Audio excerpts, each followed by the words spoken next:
How you doing, YouTube? This is AUAG Prepper coming at you with another video. In this video, we're going to be going over the gold standard and also a little bit on the Hunt Brothers, and we're going to be going over a few videos, and we're also going to be going over gold and silver. This is going to be Doomsday Clock, part 6, 3 of 3, and this will be the very last one. And another thing is, if this time period doesn't really take place, I know I'm not trying to give a particular date, but I will give a time period where I believe certain events will take place. If this time period did not take place, and I was wrong before many times, and I will admit that, and I apologize for that. Now, one thing I want to say is that the powers that be, they tend to set up false subliminal messages. And you have to be careful not to fall in those false subliminal messages, because what the powers that be are trying to do is that they're trying to discredit us. If you see something and start adding the puzzle pieces together, it could be a false puzzle board that they're giving you to basically so you can go out and warn people, and then when the day happens, nothing ever happens. And just to give you an example, one primary example, and this the gentleman who was German, that basically had the November 3rd Seattle attack. He did his research on many movies, commercials, and even on The Simpsons, and they were definitely pointing to November 3rd, and nothing happened. And that's a problem, because it's not like he was making stuff up. Obviously, the powers that be are setting up dates so we could be discredited. So when we actually figure out the true time period, maybe not the exact date, but the true time period, and we go out to warn people, then people won't listen. It's almost like crying wolf, but we are not doing it intentionally. We're doing it to try to help individuals because we feel like something is coming, and in fact, something is coming. But the powers that be are trying to use the storyline of Cry Wolf to discredit us, if that makes sense.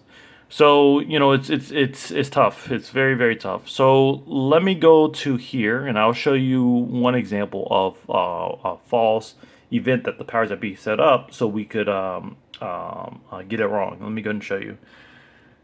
Here they actually gave a particular time point. They didn't give the year, but they gave the particular time point. I believe this is the time point for the Seattle attack. And you can see 11.5 and 11.3. 11.5 was basically Chess Fan 5, and that landed on November 3rd. So these two, 11.5 and 11.3, technically land on one date.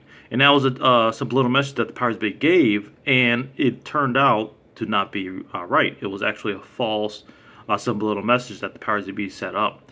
They have subliminal messages of the true date, but they won't give you the exact date. It's almost like they're changing things up. Like 9/11, they gave you the true date through The Simpsons, but that was during a time when a lot of people was not paying attention to that stuff. Even the people who were basically semi-awake was not paying attention to it.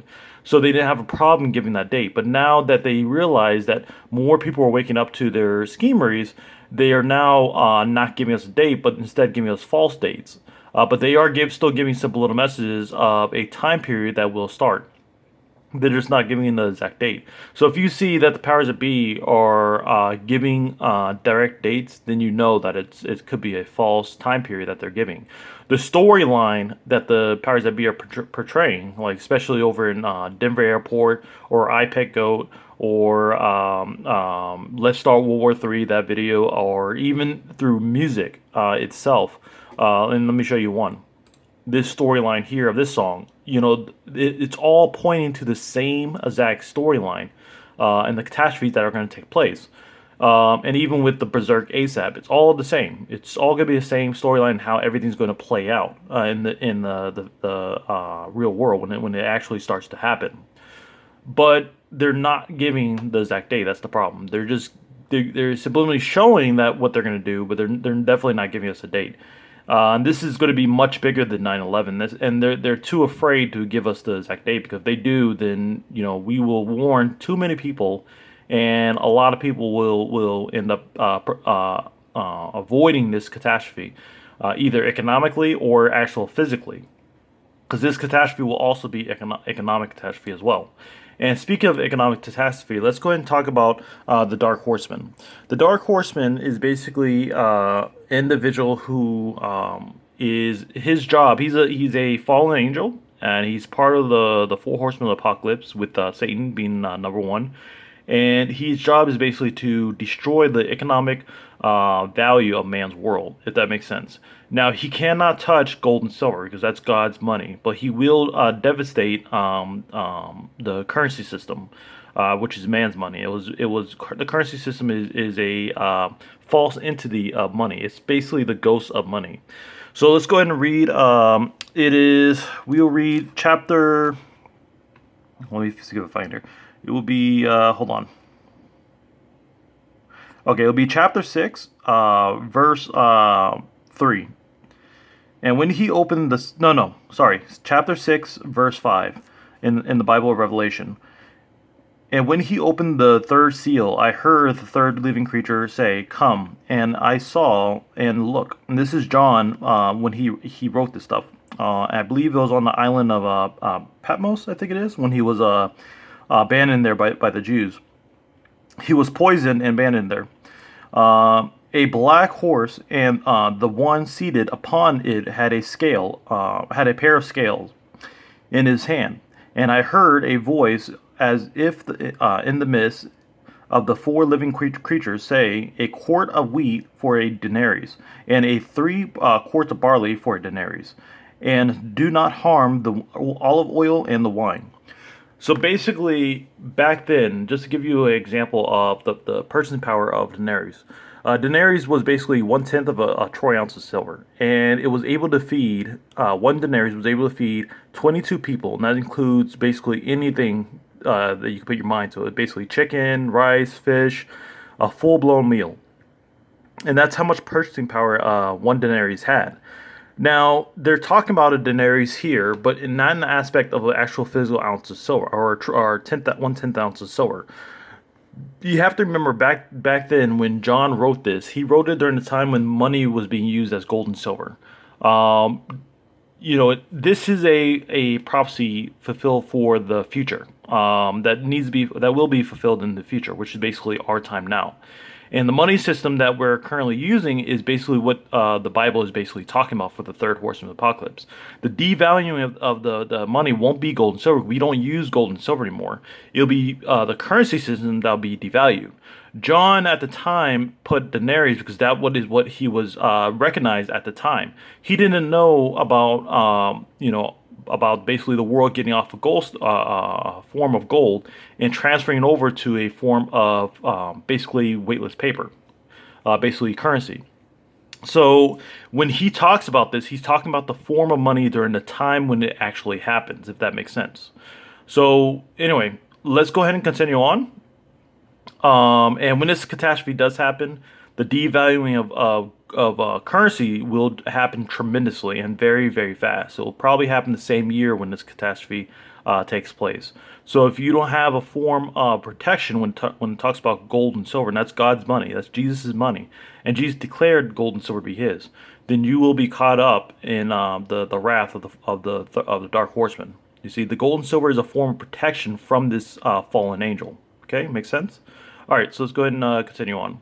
Now, gold and silver is made by God, so technically God is protecting you from Him economically. Does that make sense? Because God made the gold and silver. So let's go ahead and continue on. All right, we're going to go ahead and check out the U.S. debt clock, and this will give us an idea of how valuable silver and gold is supposed to be. Because right now, the powers that be are using the COMEX and the London Bullion Exchange and other resources like banks and so forth. And the banks are basically trading back and forth on the COMEX and on London Bullion Exchange to keep the suppression of gold and silver. It's basically a giant manipulation scheme with the precious metals. And they're heavily suppressing the metals. So the U.S. debt clock, when we go here,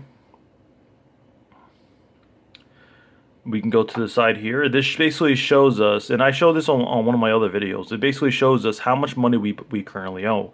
And right now, our debt is at 23 trillion. My last video, when I showed this, we were well under 22 trillion. but now we are over 23 trillion, and it's only been a few months.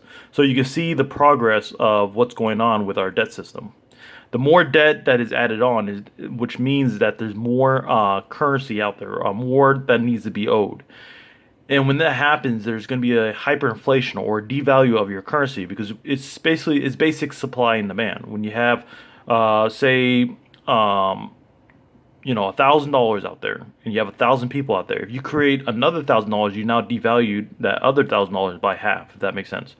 So if we show here, you have the dollar to gold ratio, which is 7,632, and then you have the dollar to silver ratio, which is 920 per ounce. You see that? And then back then it was 265, and for gold 2908. And that's basically what they're showing the ratio of basically one particular country, and that's the U.S. This doesn't have to do with basically all countries. So the $920 price range for silver is only valued based on how many dollars there is throughout the world, and how much silver there is throughout the world. So if you take currencies from every single country and add it all up, this price now becomes thousands upon thousands upon thousands of dollars. The same thing with gold. It would become thousands upon thousands, possibly even a few hundred thousands of dollars per ounce of gold. You see that?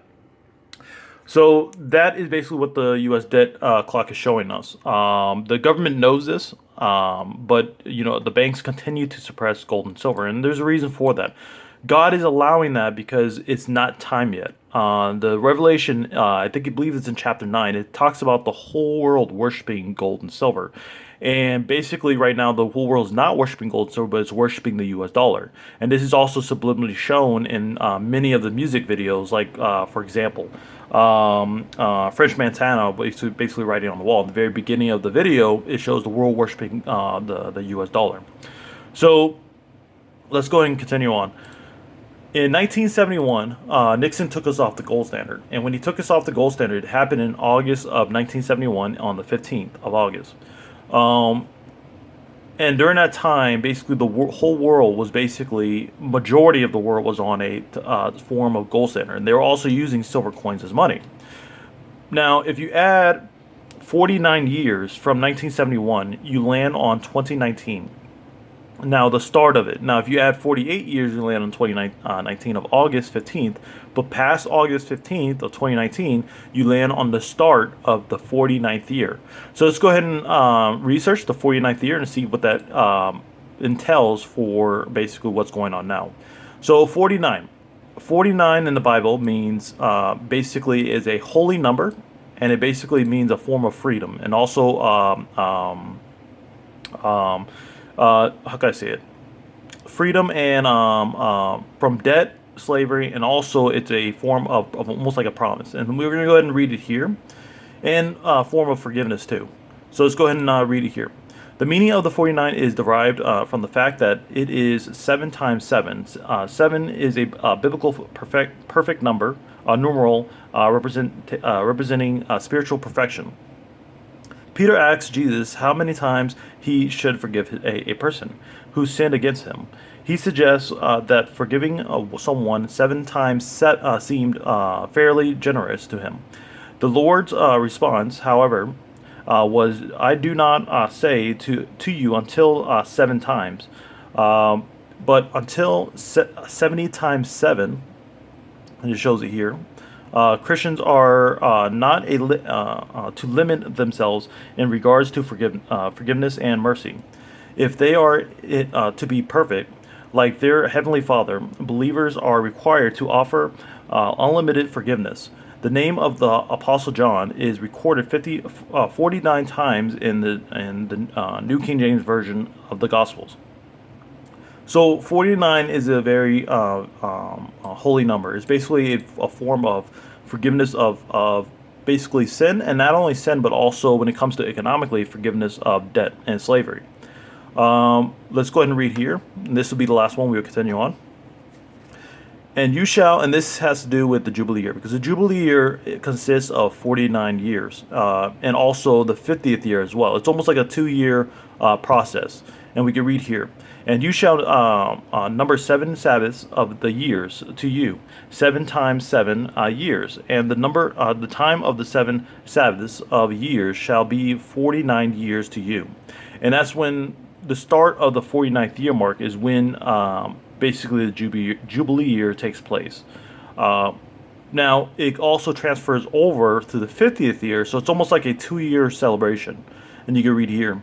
Then you shall cause the trumpets of the Jubilee to sound on the 10th day of the 7th month, in the day of atonement. And you shall make the 50th year holy, and proclaim liberty throughout the land to all its inhabitants. It shall be a jubilee year to you. So, and that's also in Leviticus 25:8 through 10. Now, the start of the Jubilee year, which is basically the forgiveness of debt and slavery throughout the land, is supposed to start on the 49th year, going into the 50th year. So it's a 2 year process. So if we go back here, I believe God gave man 49 years to repent of his ways. And if he doesn't, then God forces man to basically do his will. And his will is basically, Jesus' will is basically the form of forgiveness, mercy, and freedom. And Jesus gave man time to repent of their ways and to get off of their form of money and go back to the form of God's money.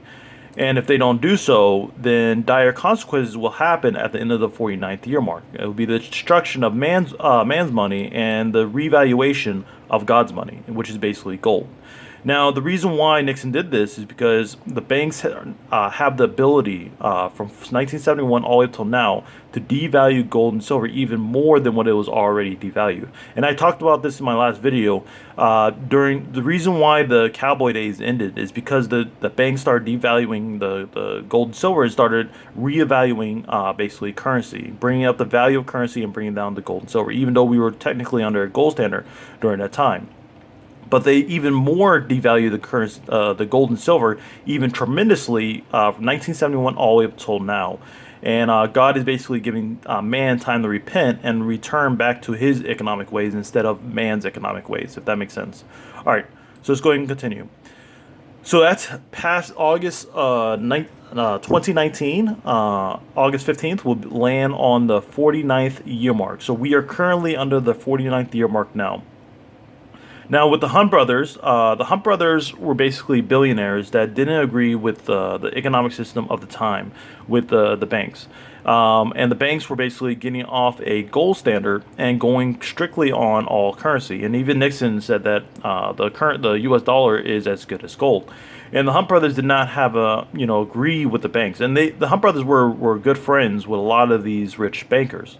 But again, there was a disagreement going on amongst the powers that be, if you could say it like that. And what happened was the gold basically started rallying into a new bull market, and that's when the Hunt brothers were basically buying up all the silver. And I don't believe they bought up gold, but they definitely bought up a lot of the silver.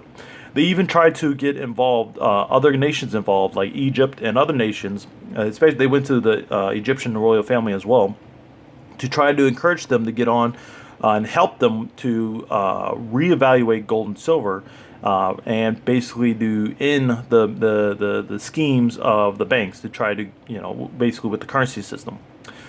And the royal family did not want to do so, and many other nations did not want to jump on board either. So it's almost like God gave the world a choice through the Hunt brothers to basically stay on the gold standard, or to accept a unbacked currency. And many of the nations did not want to do so. And because of that, God fulfilled the hearts of man, and he allowed this to take place.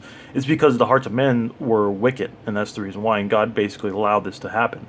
Not because God wanted to establish a non-backed gold system. He didn't. He's just accepting the fact that the man wanted to do, their evil deeds, if that makes sense. So the gold and silver bull market started in late 1979. If you add 8 years, you land on 1979 or 1971. At the end of 1971, the bull market started. and it lasted for 8 years, or a little bit over 8 years, and it crashed. And when it crashed on January to February of 1980. That was exactly 40 years when you do the calculations. Now, 40 is a very interesting number because 40 is the number of a time of testing. It's just like Jesus when he went to the wilderness for 40 days and 40 nights.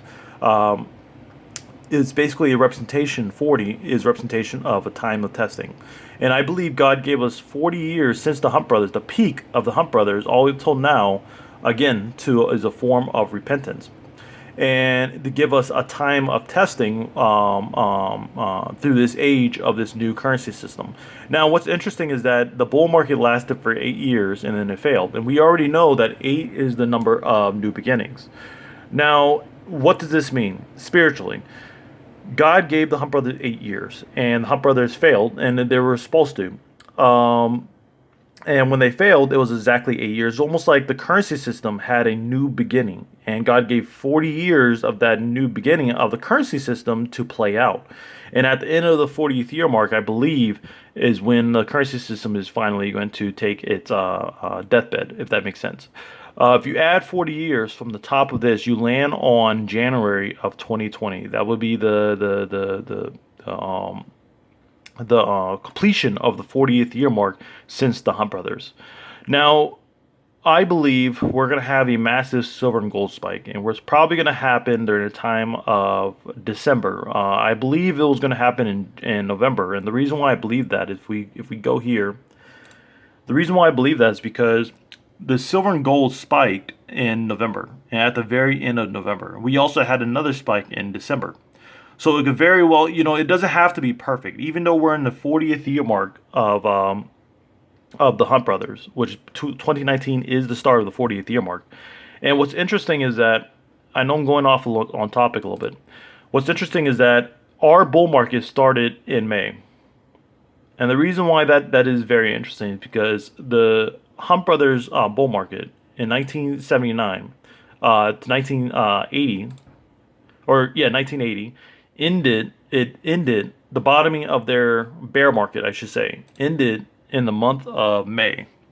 And I did the calculations here. If you go January, February, March, April, May. So you can see here that the bull market of the Hunt Brothers completed here, and then a new little bull market started here.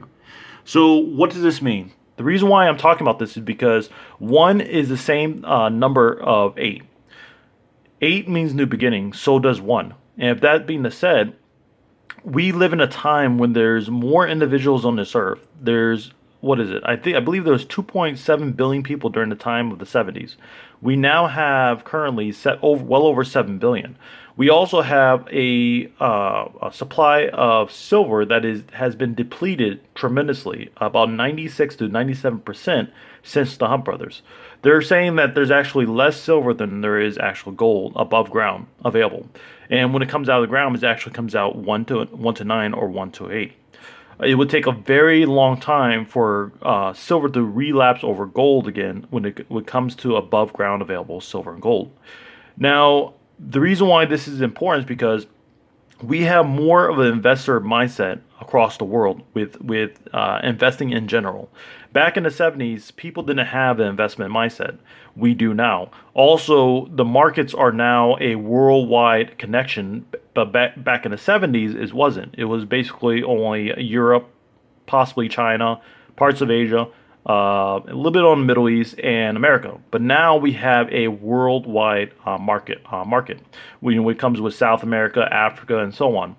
So what does this mean? What this means is that when this next massive bull market starts, silver and gold is going to rally much, much faster than the Hunt Brothers.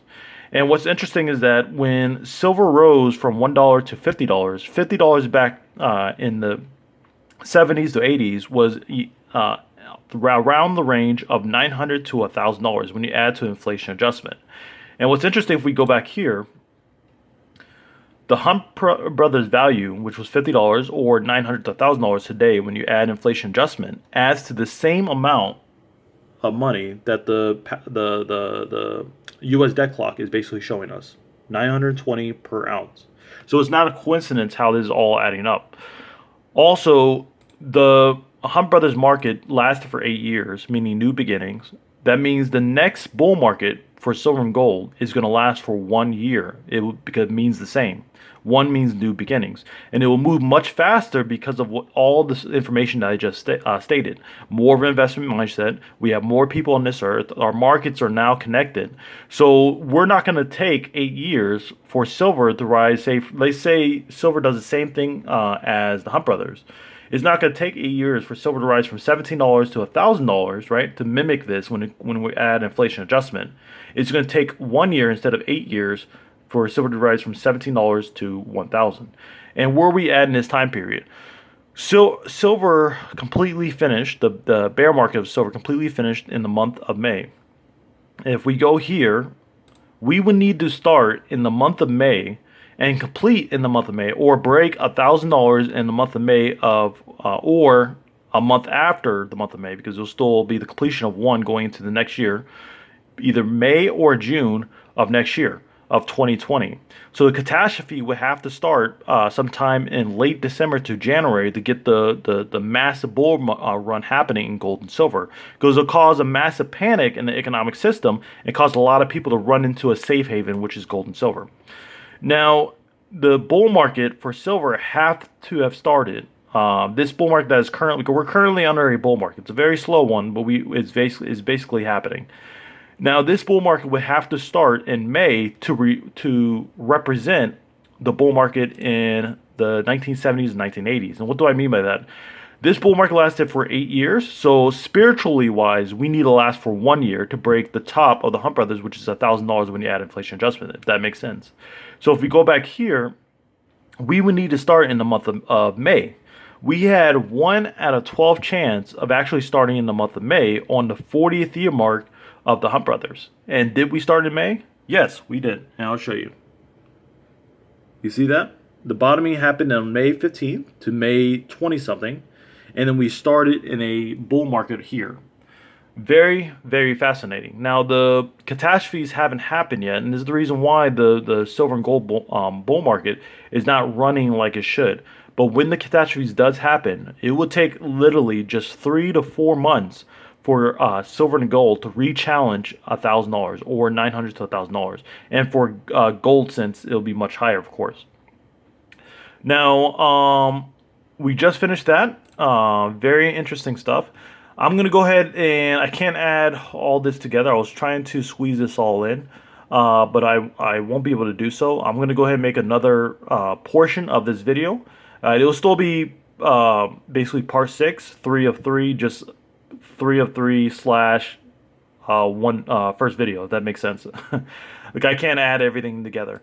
In the next video, we will finish up with basically the rest of these videos and how they pertain to each other and what could be the possibility of the next event.